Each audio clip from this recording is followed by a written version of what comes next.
Hi guys, Brett here from Hearns Hobbies, and I've got Simon Healy with me, and we're going to go through episode 2 of the Yokomo YZ DTM 3.1 build.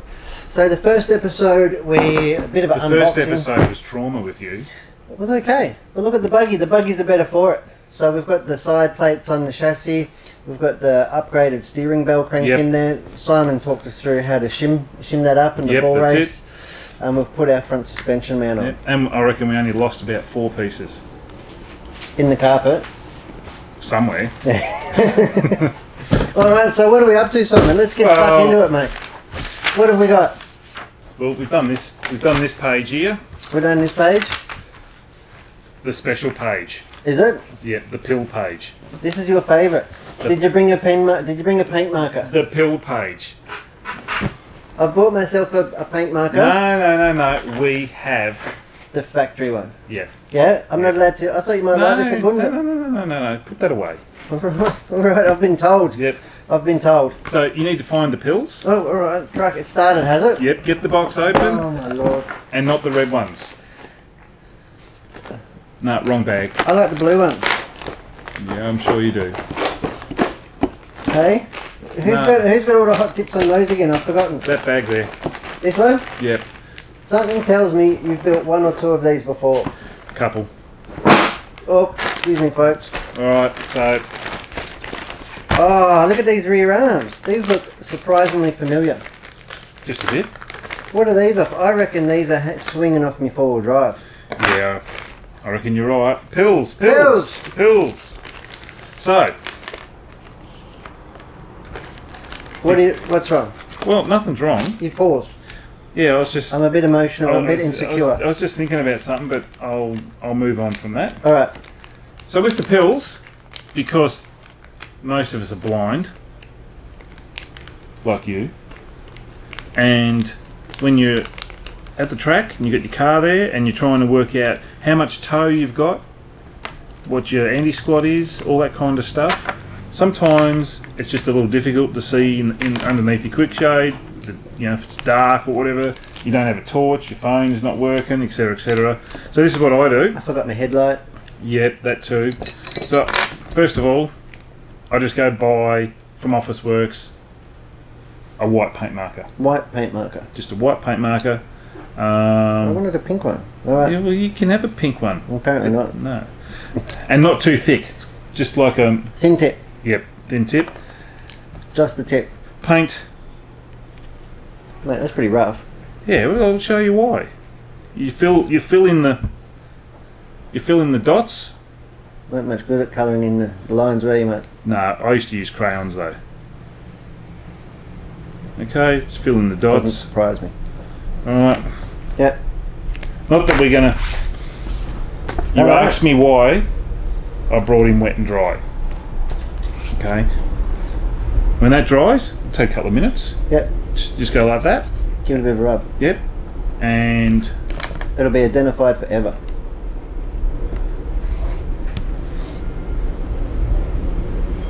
Look at that. That's how the factory guys do it, huh? So the paint's inside the dot. Saves having to try and colour in the lines. Yep. So guess what, mate? What? There you go. Oh, thanks. You get to do that. Alright. So the apprentice gets the crappy jobs. Alright. I'll have that. What about the number things? The number things. Do I have to colour in the numbers or just the dots? Yeah, you got to do the numbers and the dots. Alright. You got to do them all, and make sure it's not like when you put the paint in.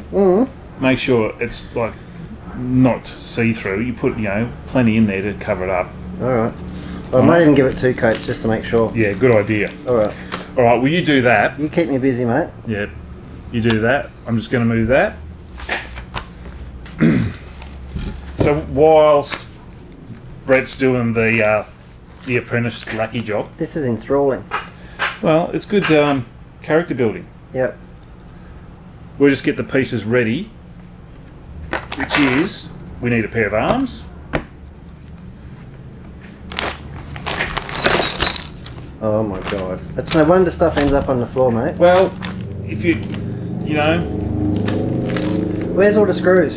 Don't worry about them, I'm looking... Where's the D and C block? Well, they're clearly not in that bag. I had them all out in nicely. Oh, look at that. Yeah. I had them all organised before. You just went pouring parts everywhere. Look. Yeah. So we've got the C&D block here. Why do they call it C&D? Well, it starts with a 4-wheel drive. The very front one's A. Yep. The second one, which is like the back of the front, is B. Mm-hmm. And then the front of the rear is C, and the very rear is called D. Yeah. And that's because, like you said, it gets a little bit awkward when you're saying front, rear, rear, front. Yeah, you know what I mean? So the explanation is just a bit easier. A, B, C, and D. We'll just tip these out in here. And that's not only for Yokomo, but I know that that's just a standard. Racing does that. That's kind of a uniform standard way. All manufacturers. My jet hopper didn't have that. You wonder why. Wonder why. Here we go. Some hinge pins. So the inner hinge pins are 3.5mm, which is.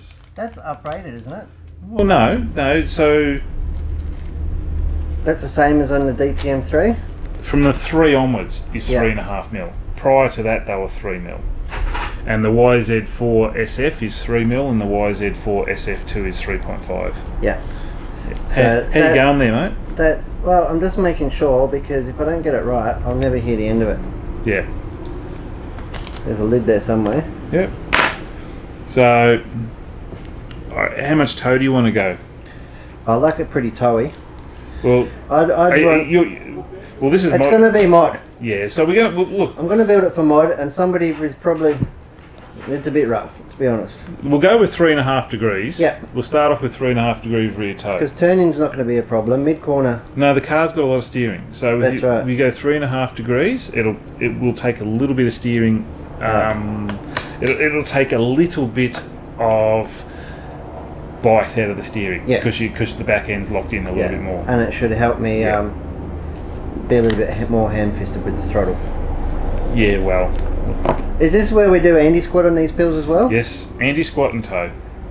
Now, are you going to explain to the punters about anti-squat? Anti-squat is exactly what it says it does. Anti-squat means it stands up. Means, no it does not. Oh.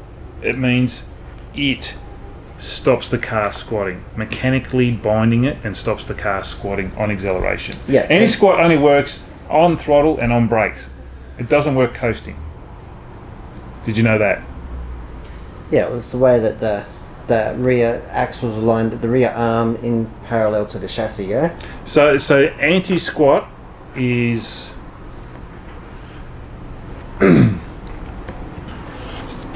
Getting complicated now, mate. No, so it's basically... I've managed to quieten him down. No. I'm trying to make it look good on the camera, so it's easy to understand. Look at the overhead as well, mate. So anti-squat determines the angle of the arm in reference to the chassis. I'm exaggerating it massively here. So when the front of the arm is up and the back of the arm is down, lots of anti-squat. Lots of anti-squat. A lot.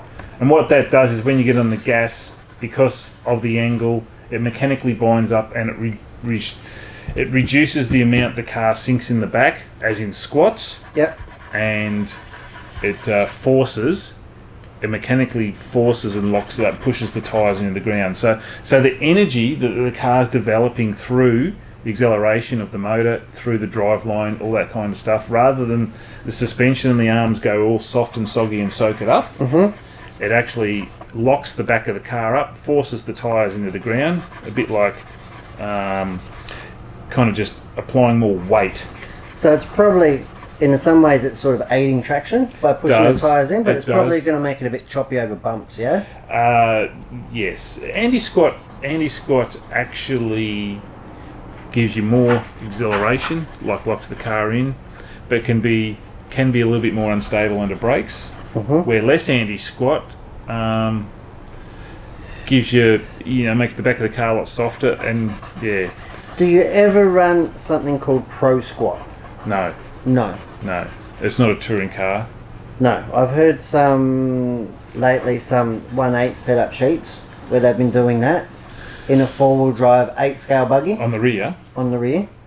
And I don't get it. Are they European? Yeah. They are. Mm. Are they in Europe, these guys? Yeah. Well, that explains it all. That does, doesn't it? Yeah. I didn't want to say that. Yeah. Are they Italian? I think they could be. I think they could be American, even if it's not quite European. No, I'm just joking. Just joking. Look, you know, I don't know. I guess, look, sometimes I don't like a lot of anti-squat in my car. Just what I like. So 2 degrees is more than enough for me. Yeah.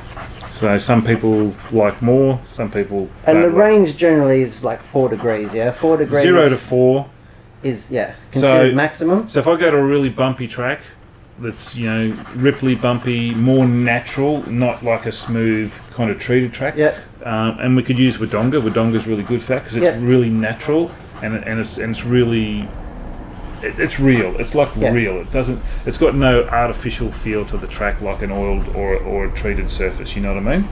So run Do you it want out. me to prep all these up, or is there some that you want just now, just for the sake of the viewers? I could be here quite a while. Is it meant to take this long? It's taking you too long.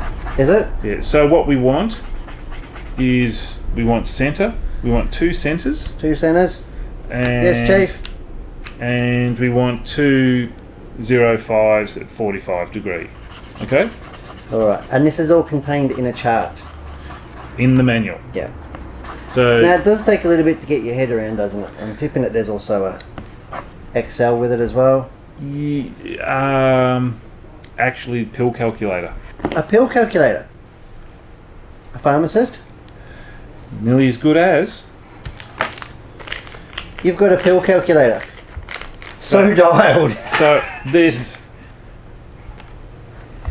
Hello. Hang on, just. Why has it got BD10 on there? What have you been up to? That was for someone else. Oh. I saw somebody else doing this last night. Yeah. Well, they shared some photos anyway. I don't know what they're actually doing or just talking about it. Don't know what's going on here, but. Oh, here we go. Oh. So YZ-2 family. Yep. Okay. So. It's a bit glary, isn't it? Might be a bit glary. Anyway, so this. You go into your app store. Yep. The pill And calculator. it's called Pill Calculator, and you put in the family of cars. Yep. So I've put in Yokomo YZ-2 family, Yep. and click the rear end. There you we go. And that'll tell you exactly the answer. So when track you, width. so we'll go like that. Yep. This is what you'll end up with. If Yep. you can see that, you'll end up with 2.5 degrees anti-squat, Yep. and you'll have 3.5 degrees toe. Yep.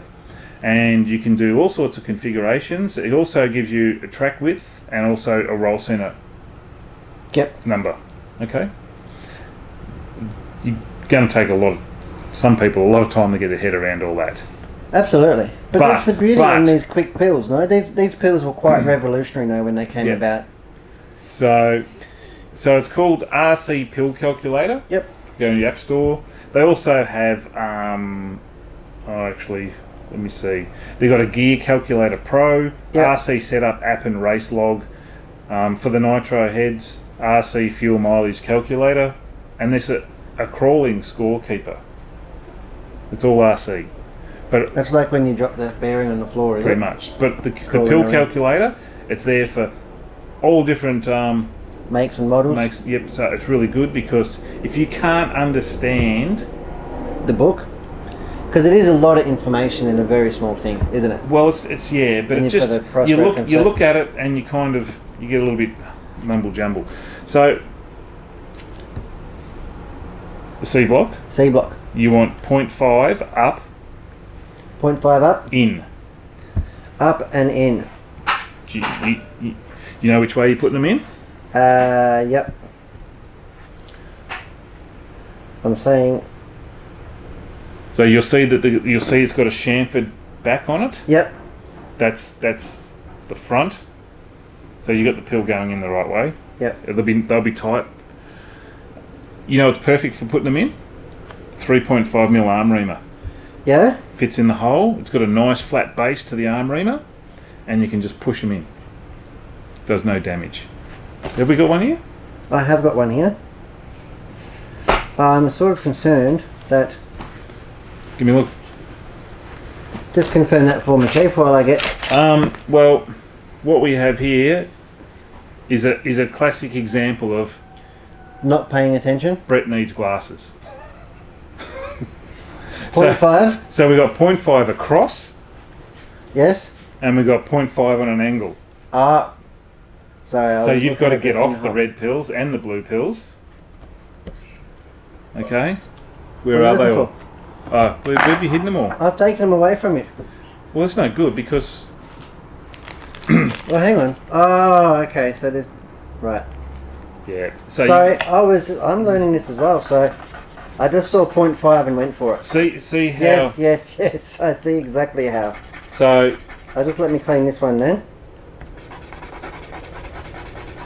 0.5. So the good thing about the marker is it shows you the number, and it also shows you the dot. The orientation. Yes. Okay. So... The centre ones are easy. Yeah. They can go in any which way. So there you go. You have a look at that. Because the pills can in fact go in 4 different ways, can't they? Yeah. Up and in. Even though the number's not... The number's not relevant. Don't worry about the number, just worry where the dot is. The number's not relevant to the position of the block. The dot is symbolic of the hole. You've got to go off the dot. So I'm going to come up a little bit closer to the camera here, and we can see here. Yep, we've got it. Yep. Up and in. There we go. So you're going to need... So we've got the reamer there. You're going to need a couple of Oh, that does fit nice, doesn't it? Yes, yep, perfect. And it pushes them in, and you do no damage to the pill. So you need a couple of metric 3x8 tapers to put that in. Yeah, see look, this is where we've gone a bit pear-shaped. No, there's one right there, and there's one right there. Okay. I haven't had time to... They're different length screws. Yeah, sorry. There's an 8 there, and there's an 8 there. Alright, I haven't had time to organise the screw pile. Yeah, so chuck that in. Got my 2mm driver here. Now you don't use any Loctite or anything into your alloy blocks? I don't. A lot of people like to, but I don't. Do you know what? Because I constantly check them. Yeah, I'm a bit the same, but...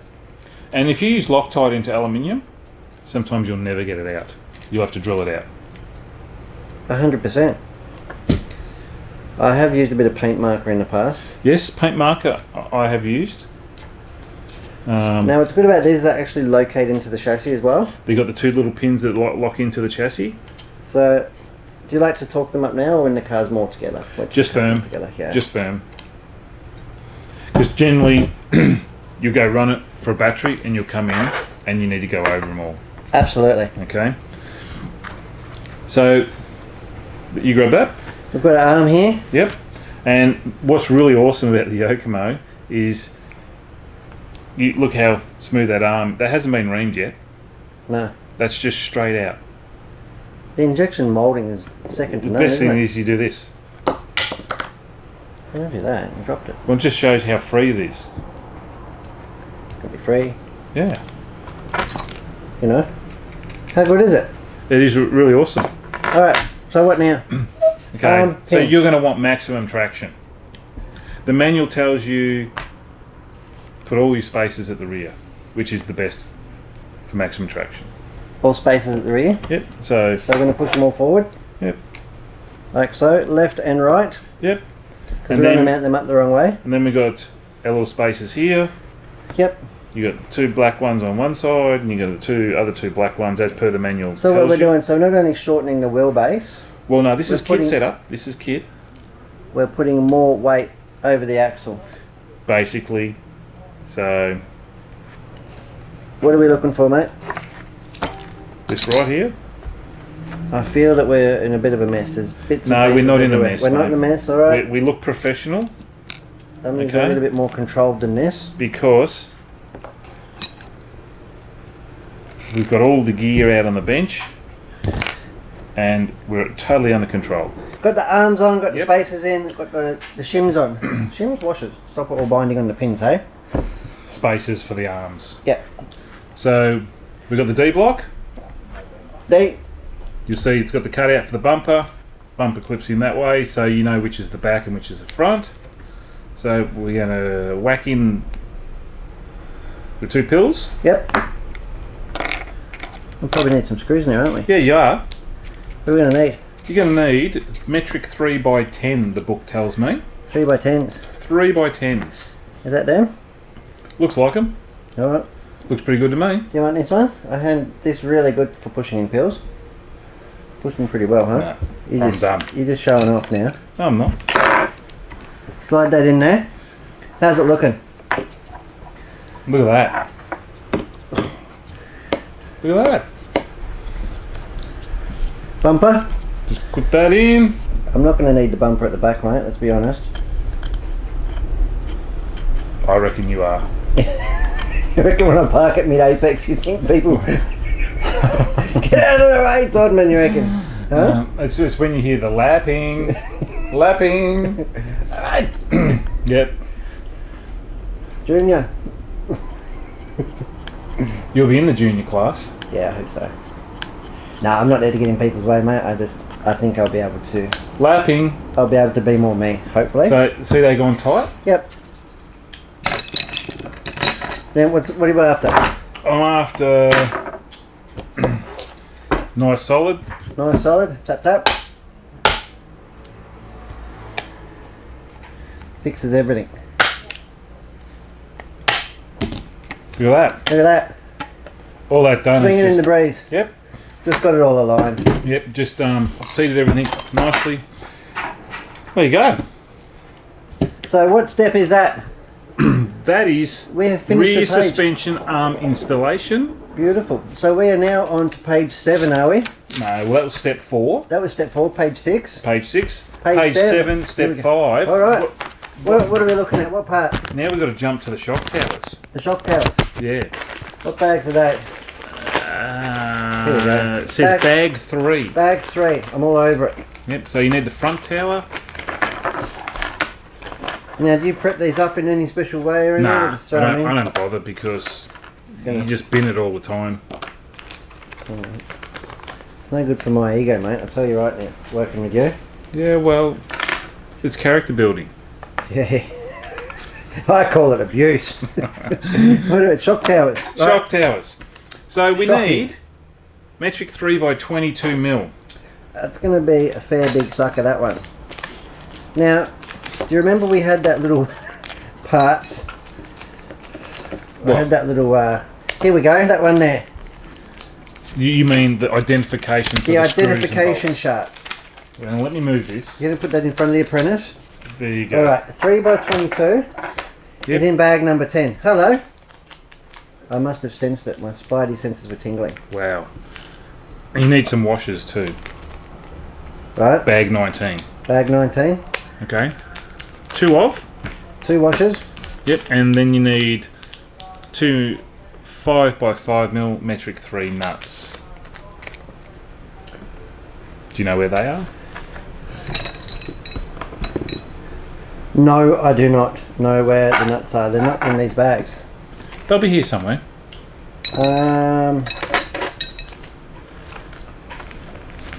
They're not. They're in the parts bag for the roll centers. Those ones. Are they the flat nuts or nylocks? These are just your normal flat Yep. nuts. This is the ones. There should be 4 of them anyway. That is correct. 2 for the front and 2 for the back. How about we just use the front ones? We can. What the back ones? So the manual tells you to put the washer on, Yep. and the washer's to save the head pulling into the carbon. Yeah, and so you can get a nice bit of purchase on there. Yep. So on a standard car, it's the outside hole. Yep. I prefer the middle hole. Be a bit more supple, wouldn't it? Well, once you get the spring rate right, okay, you can actually get a nicer feel on the steering. So when you lay the shocks over, the car will become less aggressive, less responsive, less initially bitey. You'll gain more traction mid-corner, but yeah, Can dull it down a bit. it can dull it down a bit too much for some people. Well, I probably need it pretty dull, to be honest, but we'll go with that. But we'll start there because you're better off to start. You know, if your knowledge of setup is very minimal, you're better off to start with what the kit says, and then work on that. Just work on that, because if you just look at it and you start chucking in setup that you think is what you need, you can be so far out of the ball game. Out of the ball game, it's not even funny. Can you just tighten them up, please? I can do that for you. And we need to find 4 metric 3x10 tapered head screws. That looks like 1 there, 2 there. Alright, we're gonna 3, 4. So we're you gonna fasten this onto the under the front. I have misplaced my assembly lube, haven't I? Oh, I don't know. Have you? That's a little bit more. Yep. There you go. It's not my favourite one, but it's one nonetheless. Doesn't matter, as long as just a little bit on the thread stops it wrecking the plastic. Don't want to cook it. No. Overheat it, you'll be done. Do you like that action? Yeah. It's a good action. I still think that we should have used the cordless screwdriver. Like an 18 volt? Hammer drill. No, I do like to, even on the 8 scales, I'm a bit fussy. I do really like to hand assemble them. I get a much better feel. Depends on the quality of plastics. Okay, some plastics, if you use a cordless driver, the screw creates so much heat it just melts it, like tears it. Absolutely. Not only that, but you just don't get a feel for when it's actually doing up. Like I said, on the big on the 8 scale cars with the 4mm threads, I'll usually cut it in with a tap. Yeah. And I just do the hand. Like some of the plastics you need to. It's so hard, the plastic. You're better off to, because you do less damage to the screw, to the head of the driver, to the head of the screw, and to your wrist, and to the plastic. Now I'm doing these up all just so they, they face. Going to put it through my thumb. Yep. Too much replenishment. Just until it seats, and that's it. Then I'll work my way around. It's all going to move and need a good retention after the first lap anyway. But first lap crash. No, mate, I don't crash. All I'll be doing is listening to Marshall. Simon. Cool. That's so. Look at that. Starting to look at the quality in the fixtures and finish, and I love the paintwork on the pills. I can see what it is from here. I know. It's awesome, isn't it? Yep. You got. Now everybody knows my fast setup. You got the two white dots on the back. Yep. And then 0.5s. 0.5s inwards and upwards. Yeah, it's a bit. I'm trying to get it to. You can kind of see if you're looking in there. It's a bit hard to see, but it's definitely worth doing. It takes you, I reckon, probably half an hour, to be honest. Half an hour to just paint them, let it sit for 10 minutes, because you get those paint markers from Office Works. Yep. And they dry really quick. Yep. And then you just rub the head, and once you've done it, you'll do it all the time. That's a hot tip from Healy. That's right. What else have you got for us? It's a HTH. A HTH, is it? Rear shock tower. Right. So we need those. Front ways, back ways. Looks the same to me. No countersunk ridge. Well, it's not like a YZ-4. They only go one way. Do they? Yes. Well, that's probably a bit of a giveaway with the countersunk holes. There's no countersunk holes in a YZ-4. Isn't there? No. There you go. Well, there should be. There's a little recess for the actual body mount on one side. So you need the 3x22s. Yep. The last two, and you need 2 more washers and the 2 nuts. And the 2 nuts. And you need the wing mounts. Yep, wing mounts are here. Are they? Got the washers. Which hole am I going in? Well, the manual says all the way in. So yeah. All right. It's no. Oh no. This one's a little bit like on the front. I get the front part all the way out because that just adds stability and actually makes the car a little bit easier to drive for a novice. As in, it won't collapse or you won't have that hook feeling in the back of the car. I reckon we're going to go one up. We're going to go one up, because that gives us room to go either side. A little bit of room to move. Yeah. So we'll go 1 up. 1 up's actually where I run mine most of the time. Is it? Yes. That's another hot tip from Healy. So I don't ever really go to the most inner hole. Well, I believe that if it's designed well, you shouldn't really, and your setup's good, you shouldn't really be in the extremities. You know? Look, but if this is where they say it works perfect, then there should be another 2 holes below that, and those outer holes shouldn't be there. That's my opinion. But like every single manufacturer, okay, sometimes it's designed and then, you know, not only that, but they probably have to dumb it down for the average Joe Blow, no? Yeah. Could be a little bit different setup where the world champion drivers are running it. Different tracks, different capabilities. Maybe. But, you know, if it feels good for, as a generalisation, if it feels good for everyone. Because I can guarantee you I'm not going to be putting anywhere near as much energy through the tyres or the car as somebody that's really committed to driving. You know? So that's really going to require you to go to the track and practice then. Well, absolutely it will. Okay, done? Shocking. Wow. Shock towering. So your next step? Wing mounts. Wing mounts. Now there's nothing special about the wing mounts, they just go on. Well, there is actually, because I've sort of got this adjustable plate thing, you know. No. We're talking about the mounts, not the plate. Right. Jeez. Jump the gun, mate. Well, are we going high hole or low hole? Well, how much downforce do you want? What? How much DRS? DRS.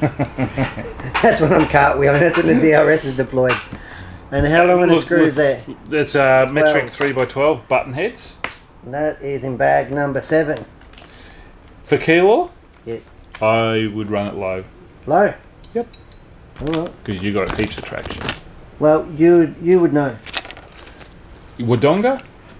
I'd go up. Yeah. Full wing. Full bat wing. Yeah. Until it grips right up, then you might consider dropping it. You know, when all the dust and with the track. Normally what they do up at Wodonga is they water the crap out of it.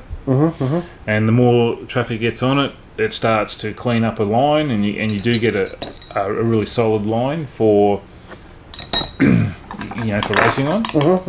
And when you get to that, you normally start to look for tyres that are more suited to a bit more grip. And yeah. That's how you run it. Yeah? What's that? Lower hole. Sorry, well kit's lower hole. Yep. So we're going that's kit. Right. Okay. I'm more than happy with that. Yeah. And for Kia Law, it'll be perfectly fine. Hello.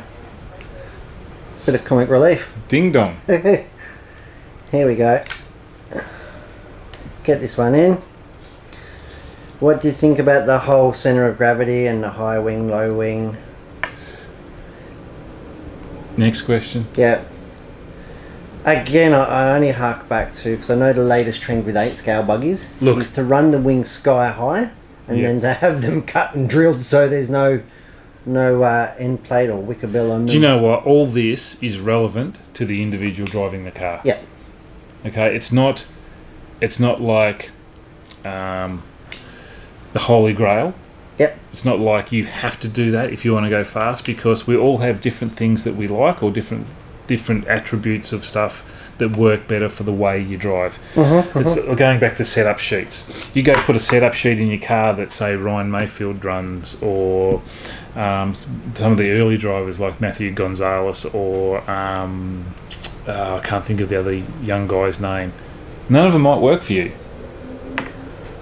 Simply the track size, the type of track, the type of tyres, the goop, all that kind of stuff. A setup obviously requires some of that functionality of all that put together, like a jigsaw. Yep. So you're better off to use setup sheets as a guideline, just as a guideline, not the Holy Grail, and experiment and find what works for you. And that's what it's about, isn't it? It's really about being courageous enough to try things, to make mistakes, and to really learn and feel. Because if you can't feel it, then you make the change. Just keep practicing. You make the change. If the change is horrible, you go straight back to what you had. You revert back to what you had. Yep. You don't go further forward. You don't keep going forward. You go back to what you had. Yep. And look at possibly going the other direction. and see what happens. I like to go back to where I started just to confirm that that's exactly what was up. How you going there? Well, I'm going alright. It's asking me now to put the wing buttons on. Is it? And the slippy slidey thing. How do you know that? I've read the picture here. Oh. Is that right? Well, yeah, you can. Can I? Yeah. And this has got a bit of an angle dangle plate in it. So that's going me to put it High grip. High grip? No, give me the wedge, please. Jeez. So the wedge is thicker and thinner, so it's actually tapered, it's wedged. Yep. So it's a wedge. So where's the... Yep. On a high grip track, High grip track. like once again, Keeler with the oil, I'll put the thick at the front. Yep. That's less... Keep the wing a little bit flatter. Okay, more aerodynamic. Oh, hey.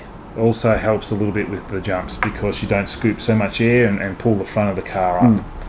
Really low traction where you're struggling, low loose grip, you're gonna put the wedge at the front to get that get it more inclined. Well, no, you get that load on the wing to push the tyres into the track to try and get more grip. Yep. So so are we going? You can sort out the DRS whichever way you want to go. I'm just going to build it just the way the book for the moment. Yep. Which is the sunny side up. Oh, we're coming to the differentials. Oh my lord. We're gonna do the diff. We're gonna do the ball diff, and we're gonna do the transmission, and then we're gonna call it quits tonight. Call it quits. Yep. Okay. So we'll get the gearbox. If you hurry up and. I'm trying, mate. I feel a lot of pressure here. A little bit of performance anxiety. Yeah. Not even driving. Here you go. Beautiful. That's all that talk about pills. Now, we've got nothing to connect this on, so we better get going. So, we've got the rear camber link mount, but you know what? We're going to skip that right for now. Yep. And we're going to get into the gearbox, and then when this goes on and that goes on, we'll come back to that, and I'll talk about a few things about that. Alright. Alright? So, I'll put these... So, we need the ball diff. That's going to have to be another bag, isn't it? That'll be in its own separate bag, which will be it says bag 4 actually. Bag 4. That would have been too easy. Just bear with us. Bag 4. Oh. This box is getting lighter and lighter every step. It was hiding there somewhere. No. Well, Bag 10. You probably sold it. Could have. I tried to. Customer come in and needed a ball diff and you've sold the one out of the kit. Hello. Jeez. Bag 4. Alright. Look at that, I'm pretty impressed. Good looking little buggy. Right. Belonged Brett. What do we got there? We got... You got black. We got blue jam. You got silicone grease. Yep. What's that for? That's the clear silicone is for the actual ball diff, the balls. Yep. Okay. We got a couple of out drives here. 2 out drives. Now I'm looking for some Healy top tips for this. How do we get it silky smooth? What do we Zohan. need? Zohan? Zohan. Zohan has silky smooth. Does he? Yeah. Cocoa. Is it Cocoa? Cocoa something. Anyway. What do we got? Do you want a plastic tool for this? You're not gonna go waving metal things around my balls, are you? No. Geez, that could be a little bit troublesome. I have in fact got here we go. A poker. A poker. Plastic I like to. What do you use that for? It looks very like non-RC related. It's very RC related. It's a 9 steps tool. It's called a gizmo. Comes in a little tool set. So it takes you 9 steps to poke it. That's right. That's right. It's part of our 9 steps range. It's a really handy little tool. It smells more like a scriber. It's plastic, mate. Yeah. It's good for even like putting your speedy into calibrate mode, or binding your receiver, assembling your diffs. You watch this. Watch this. The ones that use Braille. Yeah, that's right. That has no program box or anything. How good is the machining on this? Very good. And these are a steel construction. They're steel outdrive. Which is really good. That should. So can you stop moving stuff around, please? Lots of lots of life. Well, I'm trying. Don't drop them on the floor, mate. No. Rightio. Look at that. What have we got? Show us what we're looking at. I'll get the honeycomb. Alright. We've got the outdrives. Outdrives. We've got the two outdrives. Let's get rid of that garbage, and we're going to move this back over here in the centre. Move it into the centre. That magnetic. The diff plates, your diff rings. And they don't actually locate onto the outdrives anymore. You've got a machined edge here. They will locate, but there's also a little like ring machined into where you can put some silicone grease in there. Yeah. Okay. So you got the two ball bearings. Yep. For inside the centre of the diff. One goes on that, or they both go on that, and then the centre diff gear floats on those. You got your bolt. This O-ring. Oh, cool. The O-ring goes on the head of the bolt to seal it off, so no dust and crap goes in there. Gets in there. Yep. Yeah. Okay. Spring on the other side, and the nut, the plastic nut that obviously does it all up. So. And the plastic nut's obviously proven to be strong enough. Yes. There you go. Because it's got a brass insert. There we go. Brass threaded insert inside it. I'm really surprised if they used. No, they used to be all plastic. Did they? But not now. They've actually upgraded it. So you've got an upgrade. An upgraded one? Yeah. Well, it is a DTM 3.1. Don't be scared, mate. What do you mean, don't be scared? I don't want to just put it everywhere like a chimp. Well, what can I say? It's a precision instrument. So with the diff gear, the centre plastic diff gear, the balls only drop in one way. Oh, do they? Yes. So they'll go in one way. The other way, they will not. You'll end up damage it trying to push them through. What is there an identifier or something on that, or? Well, you look at the manual. You will see it says wide area on up. Yep, that would make sense. Now because you sort of build it like a sandwich, don't you? You do. So for lack of better terms. The light for me, with my eyes, I struggle. Okay. So, but basically. You can do it just by braille, by feel. Yeah, that's the right side there. You can just tell by looking at it. Once you've done plenty of them, you can tell by looking at it. So have you got a flathead screwdriver at all? A flathead screwdriver? Yeah, like a blade. Oh, here we go. You're not going to put that in me balls, are you? Yeah, it's another one. Super handy. Oh, hello. What's going on here? Just like that. Fill the holes. You are a heathen. Really? Yep. Just don't be scared, mate. Fill the holes. And that is actually one of our highest selling greases, is the Yokomo ball diff grease. Yeah, right. It's really popular. I've got lots of it. Oh, you need it. So, Jesus. You must have shares in it. I do. Crikey. You are lubed up, ready to go. So fill it up. Plenty in there. Don't be scared. It's only going to squeeze out. That's all there is to it. It's just going to squeeze out. And whilst that's sticky and this is sticky, that's it.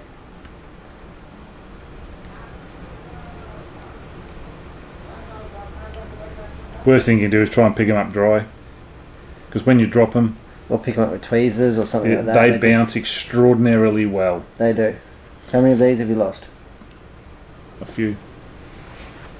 Something that you don't really want to be doing trackside. I actually had to do it last weekend. Did you have a bit of diff slippage? Cook one? Yeah, I had an idler gear let go. Filled it full of... And the chaff went through everything. And yep.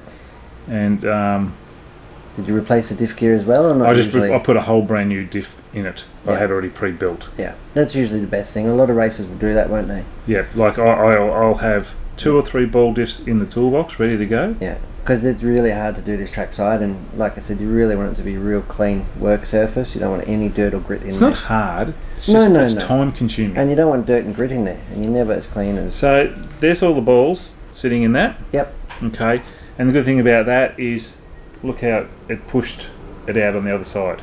Well, of course I did. You put that much in it. That's why I did. So it doesn't look like there's much this side now. It's all on the other side. Presto. That's a magic trick. Yeah, that's like, you know. So what's the black grease for? The thrust. The thrust. The thrust. The thruster. How much thruster have we got? Oh, I should at least get to 15 pounds? something like that. What do they call it? Mark 5 or? Mark 5, I don't know. DTM 3.1. Yep. What do we got? So just putting the O-ring on the head of the screw. Yep. The O-ring's just to seal it off when it goes in. So there's a channel cut in the head of the screw, Yeah, is there? just a little little groove in the screw. Struggling there, mate. You want a hand? Nah, It's all good. bit of black on black might be making it a bit difficult for people your age. Yeah, I know. Alzheimer's is like a wonderful thing. Look at that. Done. Yep. Now what? You can put the diff rings on there. Is that all you put on there? Like you've got like a whole tub of lube, and it's like, I might not eat for another 6 years, so I just put a little bit on there. Jeez, How do you put your butter on your toast, mate? you put the toast in the margarine container. Just pick it up. I don't eat bread, mate, so I can't answer that one. Oh, on your vegan wrap or whatever it is that you have. Don't call me a vegan, you rat. No. On your, what do you have? Jesus. Your gluten-free bloody Tell chaff, you what, bag of chaff around your neck. you're up for some punishment, aren't you? Here we go. How's that? That's better. It's not fun unless it's all over your bench. Then That's you've got right. enough. That's exactly right. Alright, so Diff ring. put your diff ring on and just push on it. Yep. And turn it like that.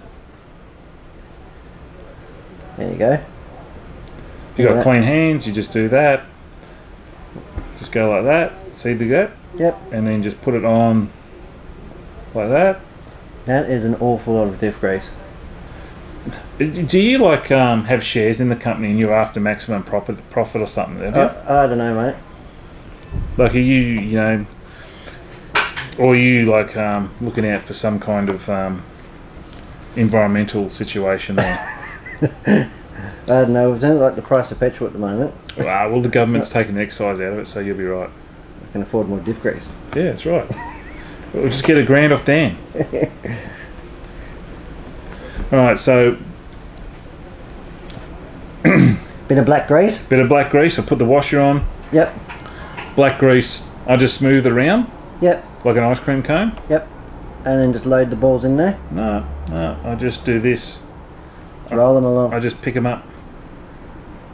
They're so fine, if you try and place it in there, you'll end up just having issues. Yeah, the grease is your friend, isn't it? The grease does all the hard work here. Alright. The only negative I will say about the Yokomo bolt Yep. is it's a blade driver. Yep. If it was a hex driver, you can hold it on the hex Yep. and it just makes it easier, right? So it looks all I'm messy. surprised they don't use a captured thrust bearing. Yeah. Well, that's even better. Is so, it? Yeah. It looks all messy like that. You think, oh, how can I? You just drop the washer on, And it can't go anywhere once it's in the outdrive. and then you just pack them in, push them in. Beat them into submission. Yep. Just tap them and beat them in, and you know, like. Get them close to the shaft. There we go. And don't pull your hand. Oh. Don't tap and pull your hand away because you pull the ball out. Once you tap, wipe your finger off. Yep. The ball can't come out then. Okay, so you tap, wipe, tap, wipe, tap, wipe, and that way it gets it in there, and you're packing the grease in at the same time. You've done this before. Yep. So look at that. There's your thrust. Look at that, beautiful. It's packed perfect, ready for you to destroy it. I'll try. All right. So your outdrive, which will be. Male and the female, we'll call it.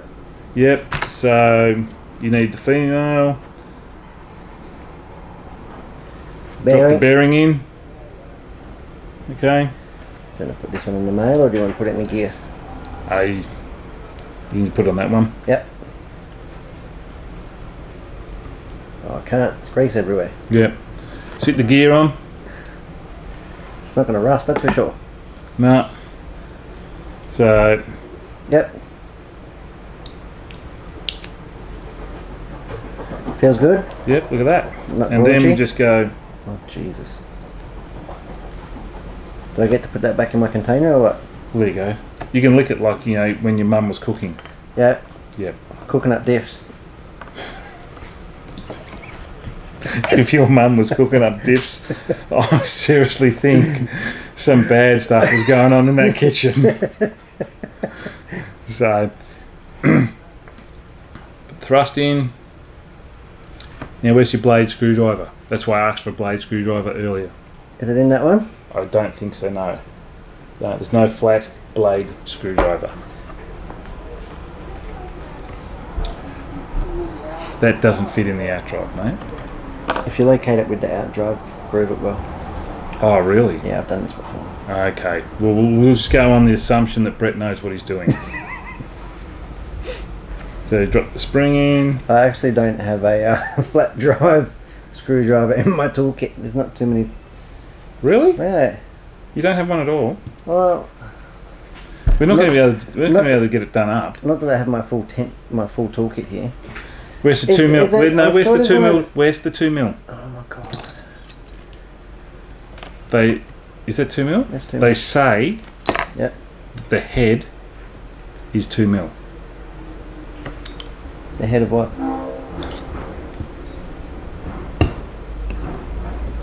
You know, the blade cut Yep. is 2 mil. Oh, okay. So they say you can use a 2 mil driver.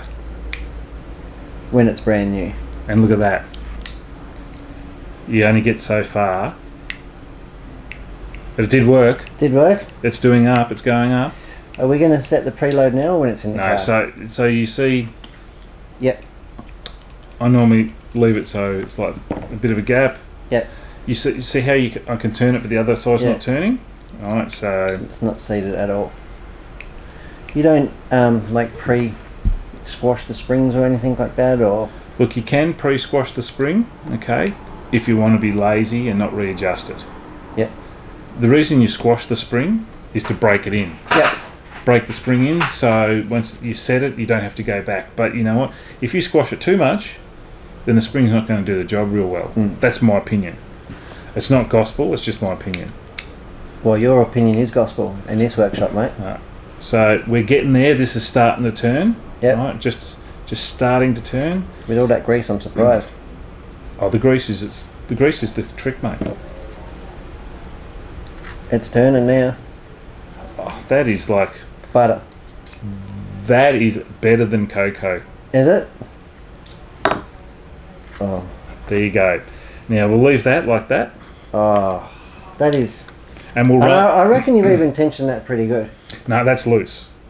Loosey goosey. So when we build the transmission, that is butter smooth. Yeah, when we build the transmission and it's all in the car, we've got the electronics set up, we'll run the diff in on the bench. Yep. Okay? In the car. Now that there's... I'm not going to use that as a slipper though, are we? There's some more ice cream for you.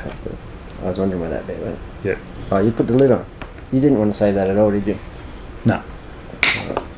That's it. Yep. Rightio. You've turned me. So that's the ball diff built. How about the transmission? Hang on. I'm not finished yet.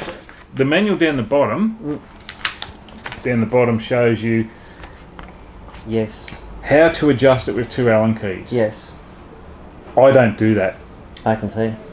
Would you want to know why? A bit too tight. So when you've got tungsten balls are extremely tough and hard, and you over tighten that diff, you put dints in the rings. Yes. And when you turn it, it goes you're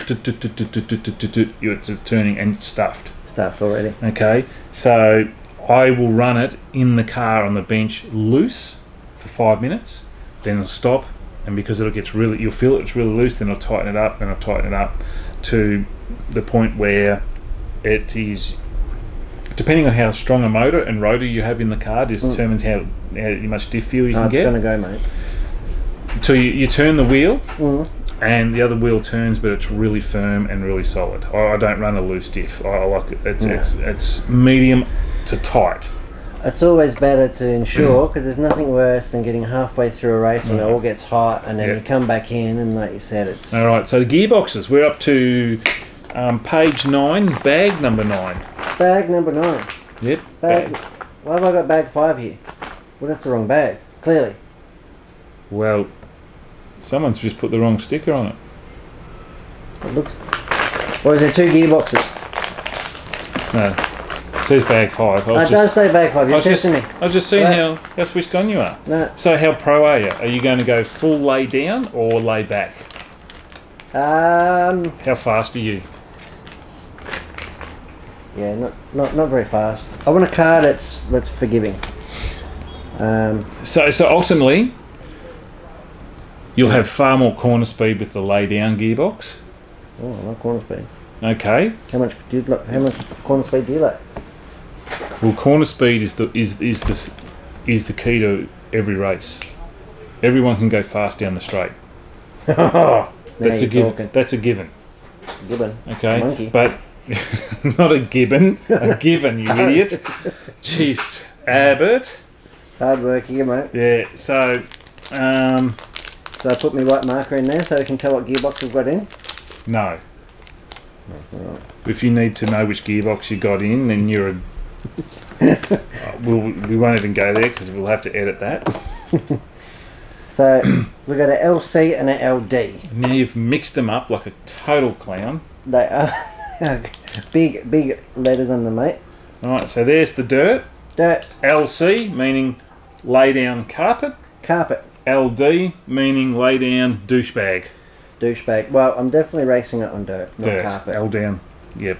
Yeah. Lay down. Lay down. Lay down. Lay down dirt. That'll be the maximum grip that you'll need. Definitely will. So the difference is, if you look it up, you can see. So it's not massive. It would be.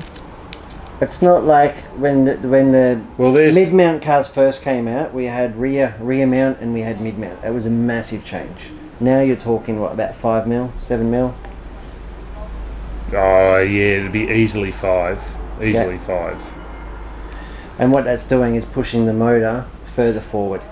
It moves the weight of the motor forward, puts a bigger idler gear in there, which actually does improve the reliability of the transmission. The smaller the idler gear, the more work it has to do, the more load it has to absorb, and the more I blow up. I've seen you drive, I'm not surprised. Yeah. But yeah, so me and idler gears just do not have a good relationship. I think more than weight, it's actually. Have you ever tried to move one of these motors when they're spinning in the rotor? The centrifugal force. That pivot point. Oh, there's a lot of moment. There's like you're moving that forward to a more mass central of the car, so you're really making the car a lot more aggressive, I think. So if it's an extremely high torque motor, like a 4-wheel drive, where it's like the motor's more in the centre, you get the car that will do this in the air. It will pivot forward and backwards a lot easier than a 2-wheel drive will, because a 2-wheel drive all that is further back. So. I'm just cleaning up a few of the dags here. Yep, that's just the off the Christmas tree. Without trying to A, get swarth in the transmission, and B, take the edge off my fingers, which usually I'm just going to open the bag with the bearings in it and the gears. Alright, LD. The bearings so that is going to be the more forgiving transmission. So let's get rid of this. Get rid of that. Alright. We seem to be working out of focus.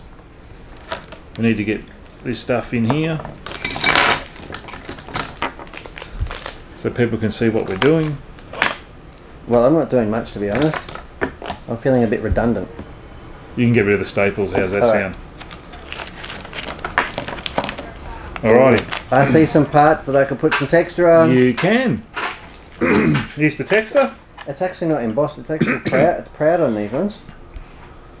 See how you go. See what you can work out with that. Alright, it'll keep me busy and quiet. Yeah.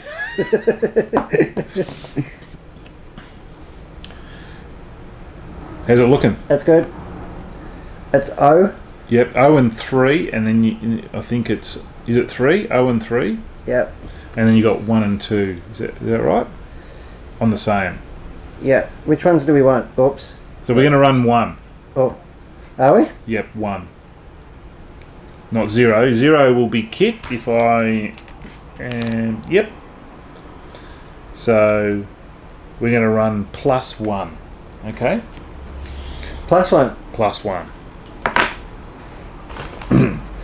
I'd like to think that... I don't know. I'm lost now. Anyway, don't worry about that. No. So here we have the top shaft. I must say, the CNC machining of the Yokomo parts is pretty awesome. Isn't it? Like the quality, the finish, the hard anodizing of the top, you know, like really, really good stuff. Well, it is Japanese, mate. Yes. So I just put the Is that bearing. alloy? Yep. I just put the bearing on the shaft and I push the bearing in. And that's all one piece alloy lay shaft. Yep. That used to be an optional extra on a lot of the cars. They used to be plastic. They used to be always plastic. Really? Yep. So there's the. You look at that. Even that is just not raw. That's actually hard anodized. It's coated. Yeah, and it's not steel. No, it's alloy. That'll be really high quality aluminium. So I wouldn't like to put a carbon one in there. I think that the bearings would not run 100%. Idler gear. Idler? Yep. My favourite part of the car. Yeah.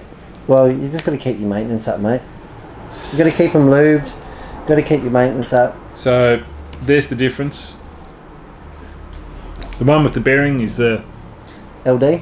lay back. Lay back. LD, dirt. Dirt. Back mean further back.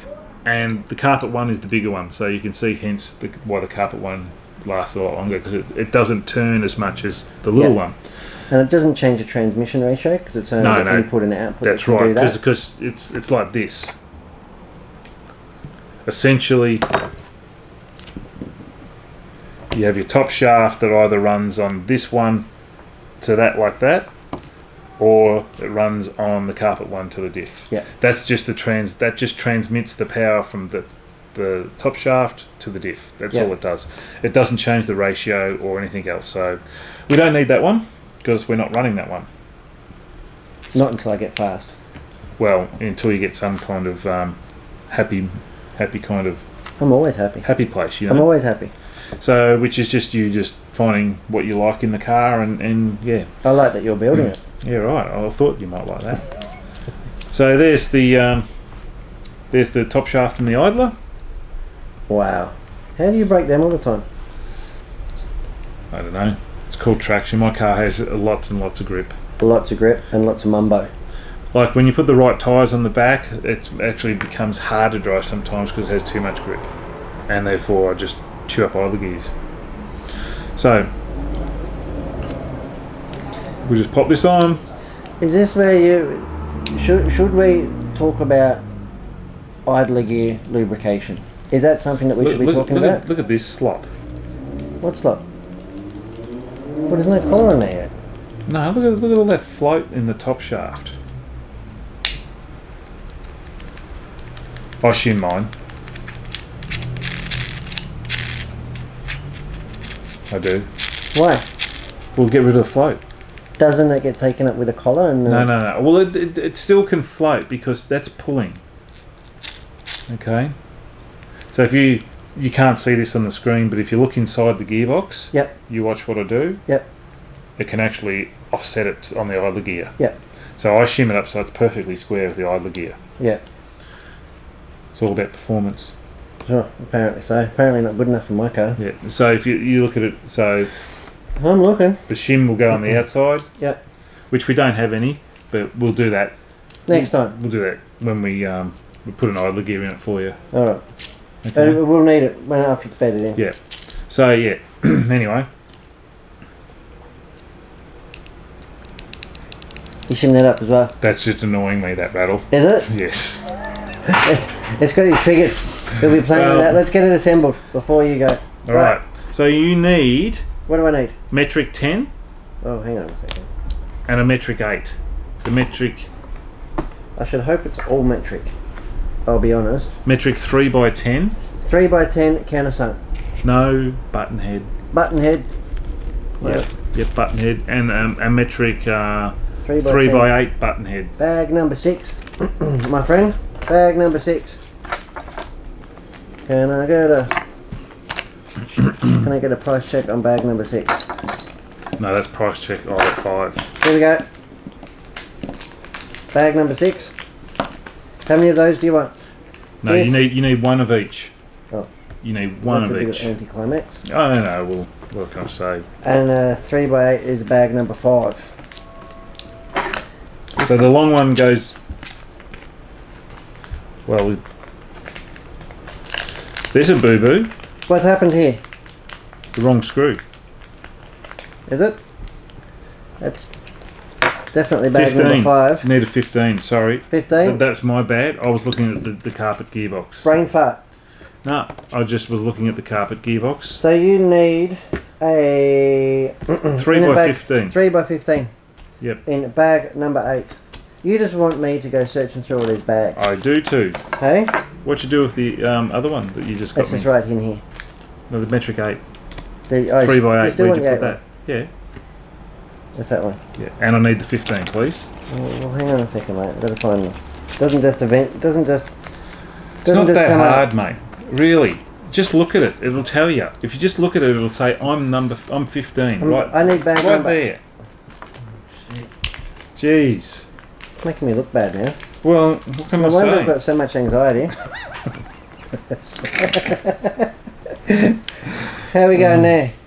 How long have you been playing with toy cars? Yeah, a little bit. Yeah. It doesn't mean I'm any good at it. Why do you Oh, think yeah. I've got you building it? Don't know why I'm building it, but apparently I am. Because I want to go fast. If you're not first, you're last. There's a good chance I'll be first. Well, you know. What have we got here? Shims. Yep, shims. Shimmage. One on each side, So it's basically in the 3s, you didn't get the shims. but you did anyway. I know I And you needed it. shimmed mine in the 3s because... I did tell Yokomo that you were doing that though. So okay. which side are you going to put the adjuster screw on? And did they laugh? No. Oh, what's going on? You got to put the little things on here. See, you're on the ball. So these are your diff heights.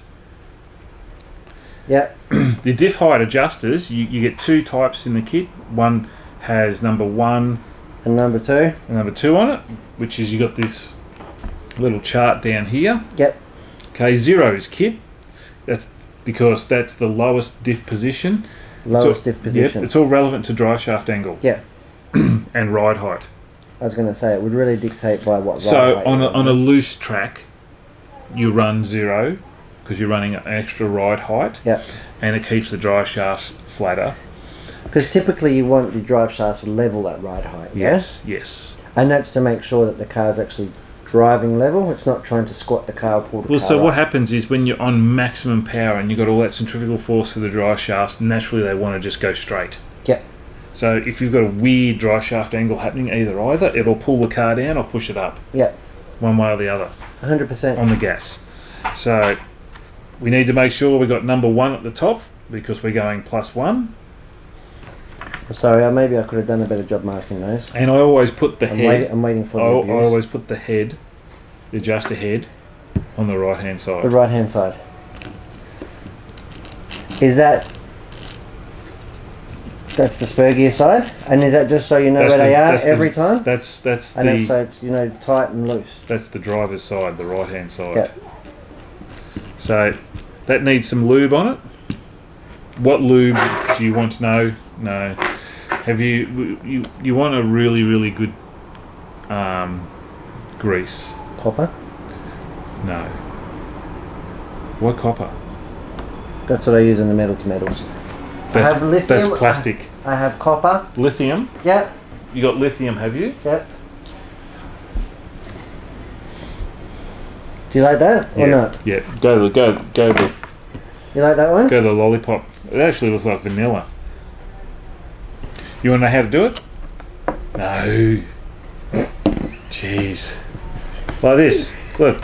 Oh my god. You're an animal. No, you just got to get. Do you know how long I've had that tub of grease for? Well, after I'm finished with it, it'll be 5 minutes. Get your dirty fingers. Oh my god. It's probably contaminated now. It is. Shit. Can't keep your fingers out of it. Yeah, it'll have cooties. As long as it doesn't have COVID. Oh. Don't say that. How's it looking, mate? I feel that this build's taking quite some time. Yep. Yep. I got I'm taking this away now. That's enough, mate. Oh, is it like... Come on. You want it right, don't you? Which side to screw on? Got number 1 facing up. 1 up. Look at that. There. Oh, I love that noise. Takes me back to my childhood. Where's the cap? Where's the cap? What cap? The cap that goes on the top. Stop it falling out. Is that the cap? The cap. Oh, alright. Well, I don't know what... I've never built one of these before. Okay, so... Next you're going to be pressuring me for some screws. Well, I will be. Alright, what screws? Just let me get the cap on. I don't know what screws I'm looking for. You need... Button heads. Good call. You alright? What size? 8mm, Oh. 2 off, and 10mm, 2 off. 8mm? 10mm? Oh, You right there? no, Where's the 8mm? I'm nervous. You know I get all flustered. They're 10s. Don't put them in the wrong hole.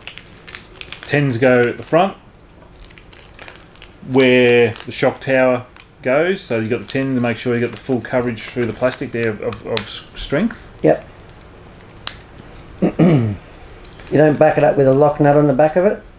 No, I just tighten it up until it strips, then I back it off half a turn. No. Yeah. Now these here... I think I'm going to put a 15mm through there with a lock nut. Yeah. You can torque it down with an impact gun too. That's right. These, I just turn them until they stop on their own kind of feel. Well, you've really got the... You're really doing it plastic on plastic, no? Yeah. So there's not... So you just can't just keep smashing it. Because you'll just distort it, wreck it. The head of the bolt will indent into the one, it will compress it all. We'll just wreck You it. pull the threads. It'll be all over. Before it starts? Yep, it'll be all over. Alright, we're just gonna... What have we got? Oh, the motor plate. Look at that. Should have spoke to my mate Paul about this. It even turns nice. Reminds me of you. So now, You turn on diffs all the in, time. diffs in. I'm just ignoring you, okay? Diffs in, dirt gearbox. Dirt. We've gone up 1 Gone because up you're one. going to be running at key law, so it'll just, because we'll run a little lower ride height than say 24mm that you would on a loose track. Okay, so, and we'll set all that up with the drive shaft straight, and yeah, it'll be just super duper. Motor plate. So we need the little tiny screws, these ones, Oh, hello. and there should be like a little motor, a spur gear guard, like a little curved guard. There it is. Are they the right ones? What? They should be metric 2x8mm. 2x8. 2x5. Nope. Tapered head, Yep. metric 2x8mm. 2x8. And they're self-tappering, they're not thread. Ah, alright, you're throwing me off there because Yep. you've given me the machine thread ones. Oh, well, there you go. That's alright. I didn't want to say anything. No, that's alright, I'll let you off with a caution. Here we go. And the motor plate screws are 3 of these.